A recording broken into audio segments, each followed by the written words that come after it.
हज़रत सैयदना सिद्दीक़ अकबर रज़ियल्लाहु ताला अन्हु का बयान है कि मैं हुज़ूर अलैहिस्सलाम की बेसत से पहले बकस्ते तिजारत मुल्क शाम को गया और कबीला अज़द के एक रईस के यहाँ ठहरा।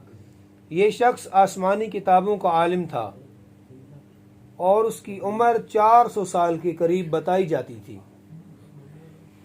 जो ही उसने मुझे देखा तो कहा, ऐसा मालूम होता है कि तुम हरम मक्का से आए हो। मैंने कहा हाँ। उसने पूछा, क्या कुरैश से हो? मैंने कहा हाँ। उसने पूछा, क्या बनी तमीम से हो? मैंने कहा हाँ। उसने कहा, एक निशानी और बाकी रह गई है। मैंने पूछा, वो कौन सी? उसने कहा, ज़रा अपना पेट नंगा करो। मैंने कहा, जब तक मुझे अपने इरादा से मुत्तले ना करोगे मैं पेट नंगा नहीं करूँगा। उसने कहा, आसमानी किताबों में मरकूम है कि हरम शरीफ में एक पैगंबर मबऊस होंगे जिनके 2 मुआवन होंगे, एक जवान साल, दो मददगार हो समझी, एक जवान साल और दूसरा जवानी की उम्र से कुछ ढलता हुआ। जो जवान होगा उसकी खुसूसियात ये होंगी कि वो दीन के नशा में सरशार होगा, लेकिन दूसरे का चेहरा चांद की तरह रोशन और जिस्मानी तौर पर खफीफ व कमज़ोर होगा और उसके पेट पर एक ख़ास निशान होगा। मैंने अपने पेट पर से कपड़ा उठाया तो उसने देखा मेरी नाफ के ऊपर कुछ स्याह जगह है। उसने कहा, रब्बे काबा की कसम, तू ही वो शख्स है। फिर उसने मुझे चंद नसीहतें की और कहा, अल्लाह ताला तुझे महफूज रखे, रुश्तो हदायत की तरफ माइल हो जा और बेमिसल तरीका पर गामजन हो जा। अल्लाह ताला तुझ पर वो चीज़ आसान करे जो तुझे अता करे। जब यमन में मेरे तमाम काम ख़त्म हो गए तो मैं उससे रुखसत होने के लिए आया। उसने मुझे चंद अशआर दिए और कहा, ये अशआर उस पैगम्बर सल्लल्लाहु अलैहि वसल्लम की खिदमत में पेश कर देना। जब मैं मक्का में पहुंचा तो हुजूर नबी अकरम सल्लल्लाहु अलैहि वसल्लम मबऊस हो चुके थे। रूसाए कुरैश मुझे मिलने के लिए आए। मैंने उनसे पूछा, क्या तुमने कोई अजीब व गरीब वाक़या देखा? उन्होंने कहा, इससे अजीब बात और क्या होगी कि अबू तालिब का यतीम भतीजा दावे नबूवत कर बैठा है। हम तुम्हारे ही मुंतज़िर थे, जब तुम आओगे तो कुछ फैसला करेंगे। राहिब कुरैश दे रूसा जेड़े है ना, उन्होंने आख्या जनाब सिद्दीक हो सुनता ही फैसला उसी याद रखी करो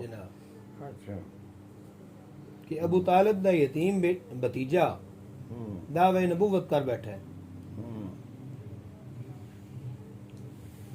मैंने उन्हें किसी तरह टाल दिया और हुजूर नबी अकरम सल्लल्लाहु अलैहि वसल्लम के मुतालिक पूछा। पता चला कि आप जनाब खतीजतुल कुबरा रज़ियल्लाहु ताला अन्हा के घर पर हैं। मैंने जाकर उनका दरवाज़ा खटखटाया। हुजूर अलैहिस्सलातु वस्सलाम बाहर तशरीफ़ लाए तो मैंने पूछा, या मोहम्मद सल्लल्लाहु अलैहि वसल्लम, आप अपने घर पर नहीं मिले। लोग कहते हैं आपने अबौ अजदाद के दीन को छोड़ दिया है। हुजूर अलैहिस्सलाम ने फरमाया, ए अबू बकर, मैं खुदा का रसूल हूँ जो तुम्हारी और तमाम मखलूक खुदा की तरफ मबऊस हुआ, ईमान ले आओ। मैंने कहा, आपके इस दावा पर दलील क्या है? क्या क्या हुजूर ने फरमाया, न कहना जनाब सिद्दीक़ अकबर रज़ियल्लाहु ताला ये रवायतें सारी हैं। हुजूर अलैहिस्सलाम ने फरमाया, वही जो यमन में एक बूढ़े ने तुझसे कहा था। मैंने अर्ज़ की, यमन में मैं बहुत से शयूख से मिला हूँ, आप किस शेख की बात करते हैं? हुजूर अलैहिस्सलाम ने फरमाया, उस शेख की बात करता हूँ जिसने तुझे चंद शेर अता किए। मैंने अर्ज़ किया, है मेरे महबूब, आपको इसकी कैसे खबर हो गई? आप सल्लल्लाहु अलैहि वसल्लम ने फरमाया, मुझे उस फरिश्ते ने बताया है जो मुझसे पहले अंबिया इकराम अलैहिमुस्सलातु वस्सलाम पर वही लाया करता है। अंदर मोहब्बत चाड़ना हो ना, फिर यो जी गल्लां दी नहीं जरूरत होंदी। मैं तो को वाकया सुनाई कि एक दिन हुजूर नबी करीम सल्लल्लाहु अलैहि वसल्लम किस आदमी नाल बड़े सारे राह बैठे है ऐ हूँ भी धनी विच आवाज है बंदे राह विच पैर आने रोके राह विच पैर आने गल्लां करे बंदे लगदे आप बैठ के गल्लां पे करदे है उस नाल इत्तेफाक नाल अबू जहल आया अबू जहल ने वेख्या मैं यो जे को जा बंदा जहान को नहीं है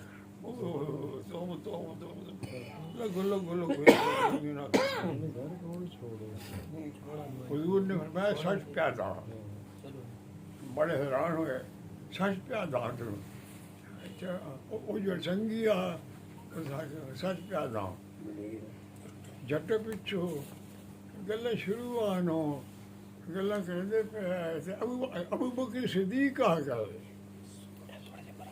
अबू बकर सिद्दीक आके अबू बकर सिद्दीक थके ना कि भाई आप गल्लां देखे मैं ही जो सोना मत जहान तक को नहीं गया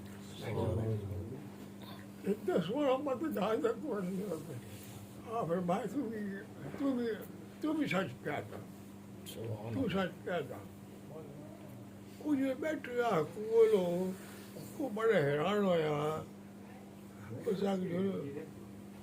जनाब की को सच आख्या एक तो पूरा होना चाहिए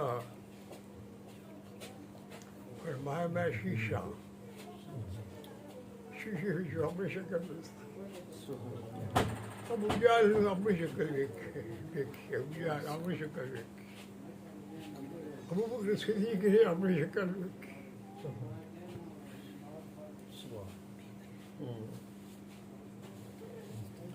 मैंने आपका हाथ पकड़ा और कहा अशहदु अल्ला इलाहा इल्लल्लाह व अंत रसूलुल्लाह। फिर मैं घर लौट आया। उस वक़्त कोई शख्स मुझसे ज़्यादा खुश व खुर्म न था, इसलिए कि मुझे दौलत ईमानी नसीब हो चुकी थी।